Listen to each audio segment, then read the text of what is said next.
This is a video to show you how to install the float switch if you decide to go to that option as a retrofit into the Cuddy liquid container. The first thing you've got to do is drill a 10mm hole. When you drill it, just make sure you're positioning it so that the float itself is not close to the wall, so it's not impacted by the wall, but the whole thing is close enough to the two screws you can see there in the top that the wires will actually reach, because you need to attach the wires to those two screws. The next step is to get the float switch inside, and they suggest using a bit of dental floss, which you could use, but I actually had a little bit of fishing line here at home, so I've done that. So you just poke it down through the hole you've drilled and back up through the lid, the middle lid in the Cuddy, where that little valve goes, the little plastic valve. You tie the float switch to the line. So I'm just going to skate through this because I put a couple of, just to make sure I got it all, I put a couple of knots in that. I didn't want it dropping inside. You could get it out again, the whole thing's empty of course. So tie it all up and then poke it down and pull the string through, and the float switch, which you can see there, will pop up through the top. Sorry, I sort of had the camera around the wrong way here, so my arm is blocking it a little bit, but you'll get the idea once this comes through. You just drop it down inside and then pull it up with the string, and the nut which you've already taken off, that's not in the instructions actually, so take that top nut off the top of the float switch, then you just thread that down through the line, down through the wires and onto the thread, and then you give it a bit of a turn just to secure it. And I did get a spanner just to tighten this up. You don't want to overdo it. There is a little washer underneath this, which you'll see when you take off the first nut on the top of the float switch, so I just wanted to snug it up a bit so that it wasn't going to move around. But so don't overdo it, just get it up so it's nice and firm. You'll feel it from underneath with that little washer as it sort of puts pressure on it. The next step is to take out the two screws that you can see there, and I tell you, these are long and they're pretty tight. You've got to be a little bit careful here. I had to put a bit of pressure down on the screwdriver because you don't want to burr the head of that Phillips head, so you just want to try and make sure you've got the right Phillips head screwdriver.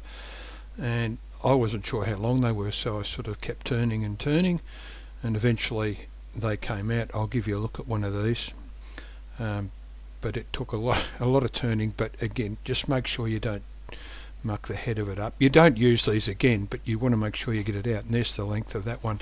I did have a little battery powered screwdriver thing that I tried on the second of these, and it took a little bit of force just to get it going, but once it did get going, it was a heck of a lot easier than using the screwdriver. So if you have this option, all the better, and out it'll come. What I found interesting was the difference in the two screws. One of them seemed to be quite affected by what was inside, and the other one was very clean. There they are there. The next step now is the little fitting that they give you, a little plastic fitting, goes over two lugs directly underneath where I've just put it on the lid there. And you fill the two little holes in this fitting with silicone, because we've got to block off the two lugs that are underneath where the original screws went straight through. So you fill it with silicone and then put it inside, and it's really tricky to do, but I found tipping the whole thing on its side was a lot easier, and it'll go over those two lugs. It took a little bit of fiddling, but it did get there. And once you've done that, you can put it back upright, and you hold it with your finger, and you can then put the two screws that they give you back in, the two smaller screws, and at the same time attach the two wires that are poking out at the top of the float switch, and that's what you'll end up with on that screen there. The two wires attached to the two screws going into the silicone filled cap. Now at this point, without doing any more, the power to the warning light will run from the little 9-volt battery that you would have installed on the inside of the top compartment just under the lid.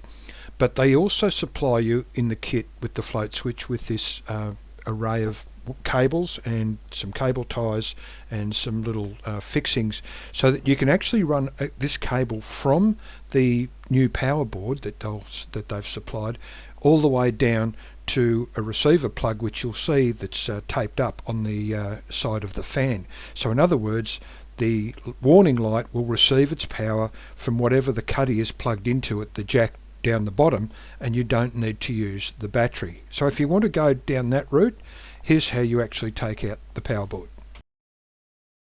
So to remove the power board, you just take out the 4 screws around the outside of the battery cover. So you're taking out the whole battery housing, not the battery cover and not the battery itself. And once you've taken out the 4 screws, the whole unit will lift out, giving you access to the power board. And there are 2 wires that you need to unplug from the circuit board. They're both very clearly marked which ones go where. And then you can actually take the circuit board out. There's 2 screws to do that, 1 on each end, and you just unscrew those and the circuit board will pop off. And it's attached to the 2 springs under the lid there, so there's a screw in each of those, and you pop those out as well. Putting all that aside, you'll need them again, and then the whole circuit board comes out. Now the new circuit board that they supply can go in, and it's just the reverse. You poke the 2 leads with the connectors through the hole, and then you replace the 2 springs with those same 2 screws. I found it easy just to put the spring and the screw on the end of the screwdriver and then just sort of move it up and attach it that way.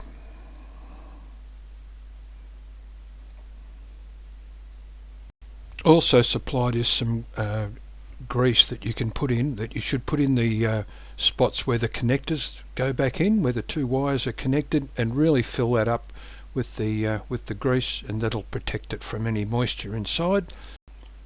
Now at this point you'll notice I'm still using the battery even though I've put in the new power board, and I've really done that so that I've got the option later on, if I do decide to put the cable in, I can do it, but I'm going to leave it running on the battery for now.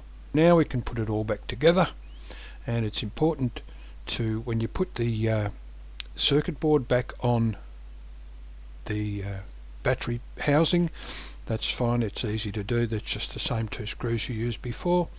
And then when you're putting the battery housing itself back on the inside of the lid, there are 2 little slots in there, one on the side, one on the bottom, for those wires to pass through. So make sure when you put the battery housing back on, you're not clamping down on those wires coming out the bottom and also on the side. So now it was time for the test, and I filled the liquid container with water and put it back in the cuddy and put the top back on it, and if everything's working in that float switch, the light should come on when I shut the lid. So we'll open this top up, and there it is, the light was working perfectly.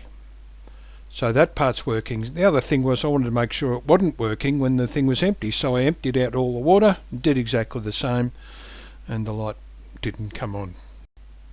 So there it is, the new float switch is in. I hope that was helpful.